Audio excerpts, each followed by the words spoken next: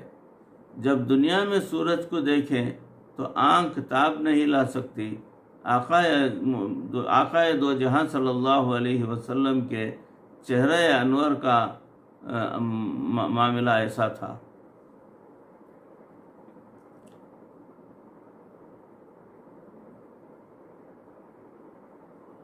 ملا علی قاری رحمۃ اللہ علیہ فرماتے ہیں کہ اللہ تعالیٰ نے صحابہ رضوان اللہ علیہم اجمعین سے اس جمال کو چھپایا تھا. اگر وہ جمال ان پر ظاہر کر دیا جاتا تو صحابہ رضوان اللہ علیہم اجمعین کی نگاہیں محبوب کے چہرے کی طرف دیکھ ہی نہیں سکتی. حضرت اقدس تھانوی رحمۃ اللہ علیہ نے نشر الطیب میں ایک عجیب بات لکھی ہے. وہ فرماتے ہیں یوسف علیہ السلام کو تو دیکھنے والوں نے دیکھا تو وہ عاشق ہو گئے. اب نبی اکرم صلی اللہ علیہ وسلم کے حسن و جمال کو اللہ نے چھپا لیا. فرماتے ہیں کہ چھپانے کی وجہ اصل میں اللہ تعالیٰ کی غیرت تھی. غیرت نے پسند نہ کیا کہ میرے محبوب کے حسن و جمال کو تم میں سے کون دیکھنے کی تاب رکھتا ہے. اس سے پتہ چلتا ہے کہ اللہ نے اپنے پیارے حبیب صلی اللہ علیہ وسلم کے پورے جمال کو بھی ظاہر نہ ہونے دیا. حضرت علی رضی اللہ تعالی عنہ کی نظر میں فرماتے ہیں کہ جو شخص نبی اکرم صلی اللہ علیہ وسلم کو اچانک دیکھتا تو وہ مرعوب ہو جاتا. جو نبی صلی اللہ علیہ وسلم سے میل جول رکھتا وہ محبت کرنے لگ جاتا. وہ ان کی تعریف میں یوں کہتا کہ ایسا حسین نہ میں نے کبھی پہلے دیکھا اور نہ میں نے کبھی اس کے بعد دیکھا.